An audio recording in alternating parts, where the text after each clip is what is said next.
Perez. Hi everyone, good morning. How's everyone doing? Good, good, good. So today I'm going to speak a little bit about my life, and then so I'll just go ahead and get started. But before I talk about when I was born, I'll go way back to when my parents met. So my parents were married in 1984. They met in La Plaza de Reynosa, Tamaulipas, Mexico. Does anybody have any idea where that is? No. Some people do, some people don't. It's okay if you do, it's okay if you don't.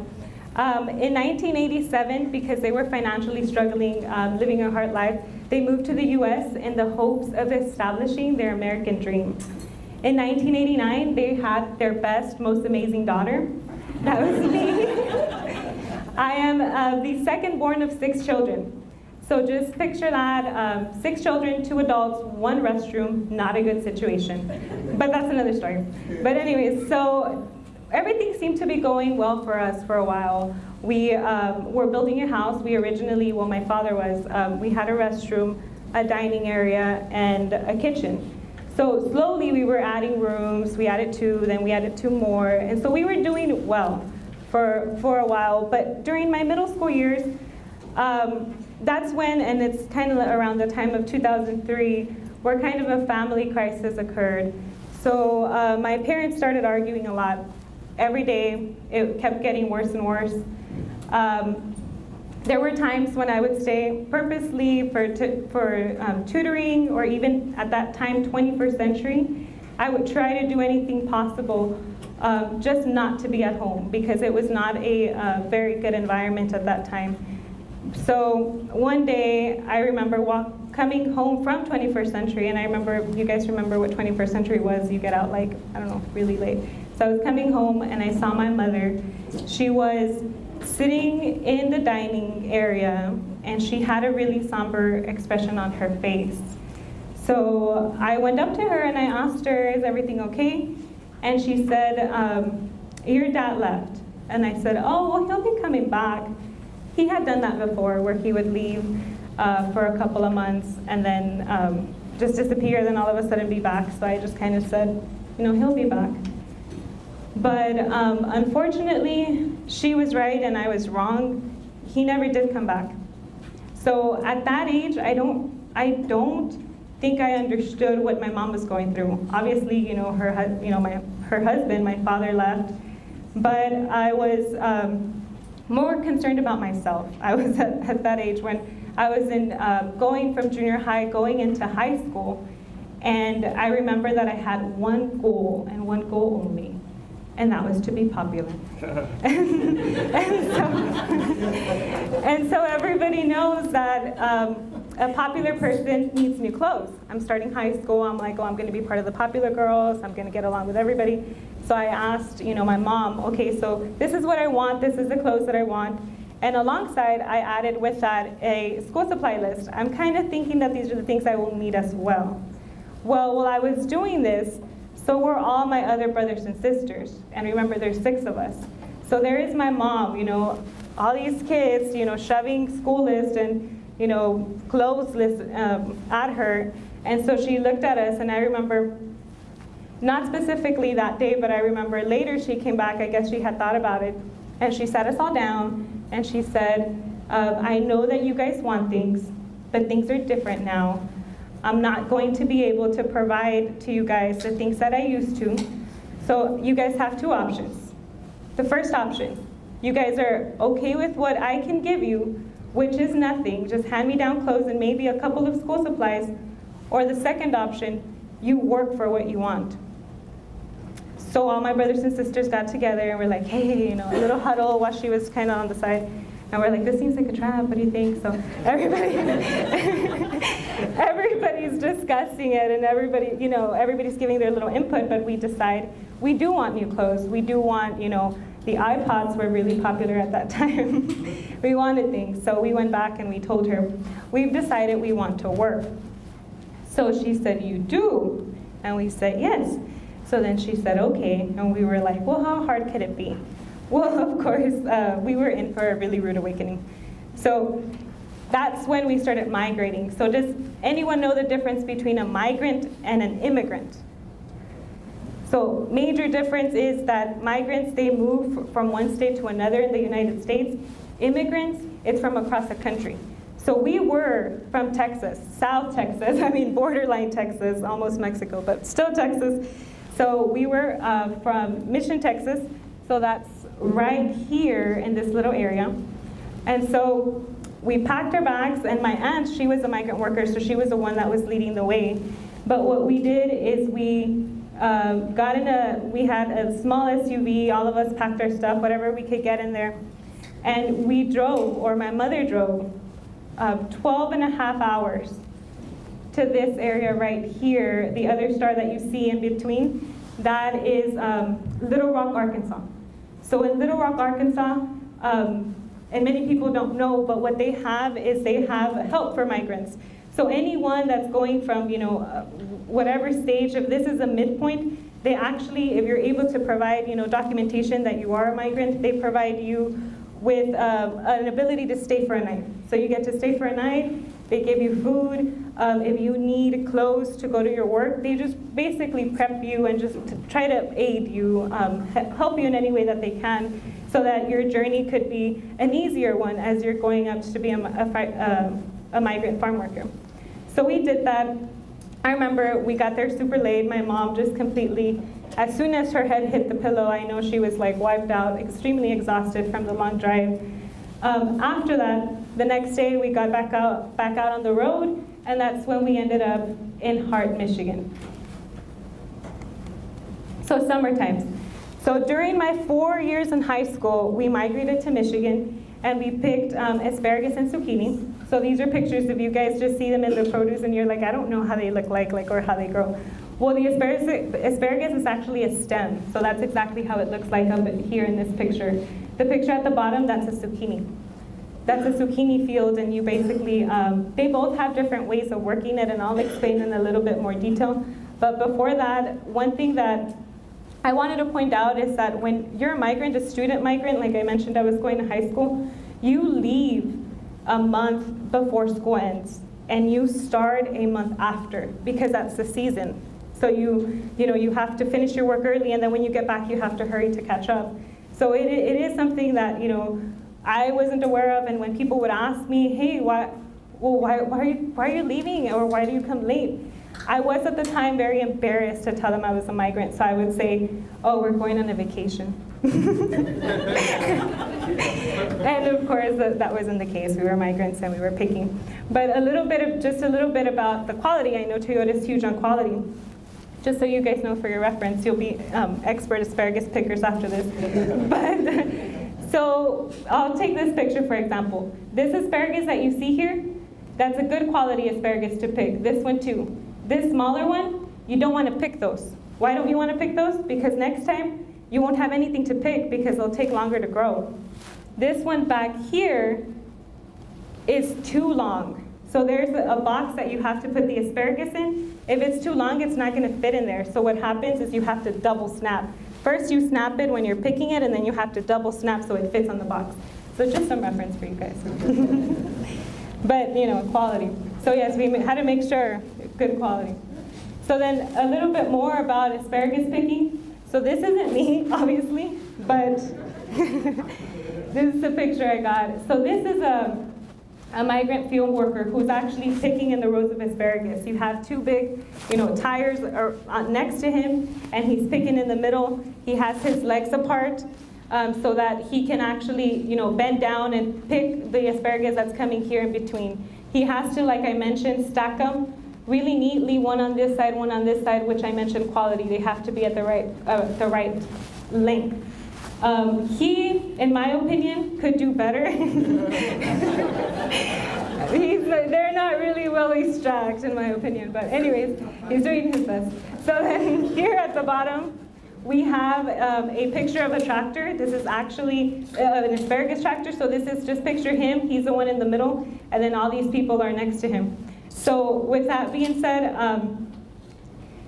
this is actually a really nice tractor. So this tractor, and the reason why I'm saying that is because some of them don't have this little shaded area.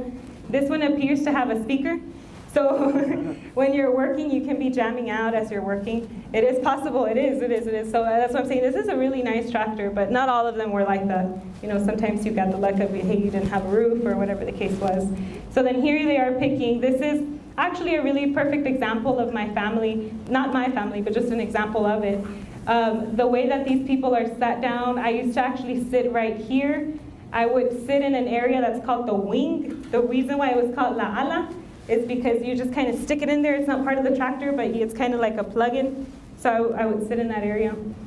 But anyways, so how are they driving? Because you're wondering, right, hey, this thing's moving and this person doesn't have a steering wheel, which is this person. This is how he would look like. Well, he would actually move the tractor with his legs. So if it's straight, you know, no need to move, you just stay straight. But when you're turning, as you're going through the other row, he would have to count, okay, we've done this many, 1, 2, 3, 4, or whatever it was, and then he would, with his legs, push the tractor the other way to make that turnaround. So that's kind of how that works. Eventually, my brother actually became a driver. So he was actually one of the drivers for those little things. The first day that I picked asparagus, I was 15 years old. My aunt, you know, she would get after me. She would say, "No te tuyas, Laura, no te tuyas," which means like, don't, you know, get overwhelmed, don't get paralyzed, don't get frozen, like, keep going, you know. My brother on his first day, he was 12 years old, he actually vomited. He says it was, I think it was because of exhaustion. He states it was the smell of asparagus. That day it was raining. So I'm not sure which one it was, but either way, not good for any of them. So then, I do want to point out, you know, during all that time, I see everything, all the positive side, that being a migrant helped us. It obviously helped us, you know, be united as a family during that time. I was very bitter. I was all, very upset at my mom. I would tell her, like, things that were pretty awful. I would say things like, well, why didn't you get an education? Why do you have us here?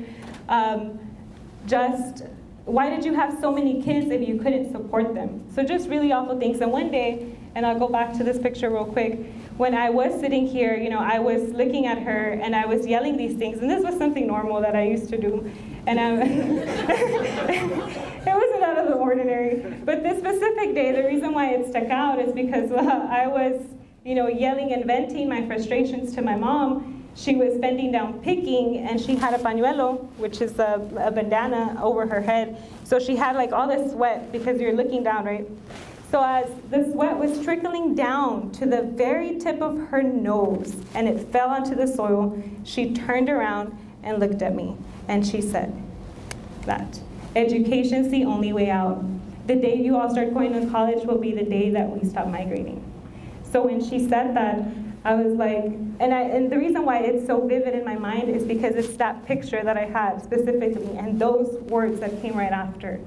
So after that, I went back to school, high school, because I was still in high school.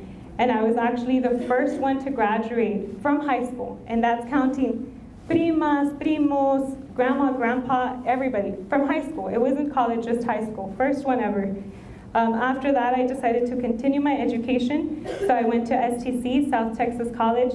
After that, I decided, okay, I think I want to go even further, and I attended the University of Texas Pan American. So at UTPA, that's when I was exposed to an organization called SHRM. I'm sure HR knows about it.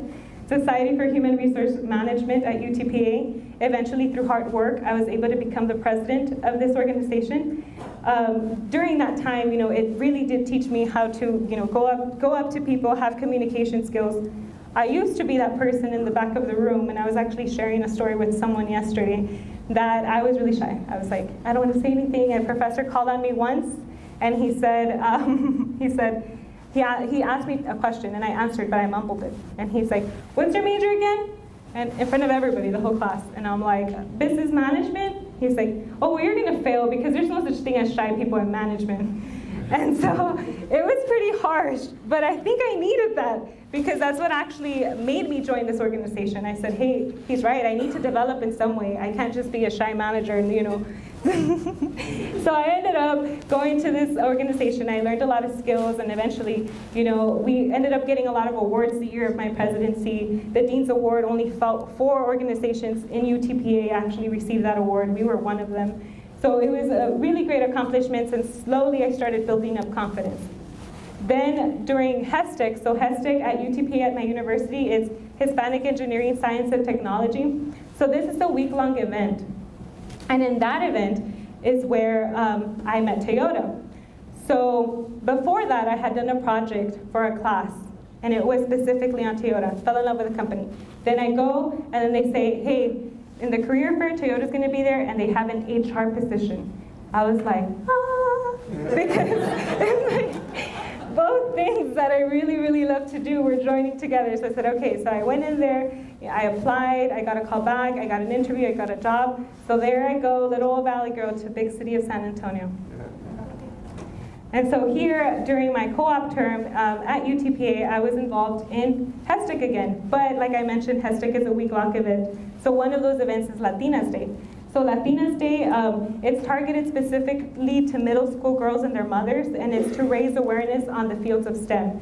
So with them, I just kind of described my life struggles, and if my message was, if I can do it, you can do it too. And then after I had my co-op internship, I went back to UTPA, and during the time of me going to school, I was involved in the high school equivalency program. So the high school equivalency program is specifically targeted to migrants or seasonal workers who have not or were not able to graduate from high school, and it helps them get their GEDs. So my job was to recruit for this program, go out there for brochures.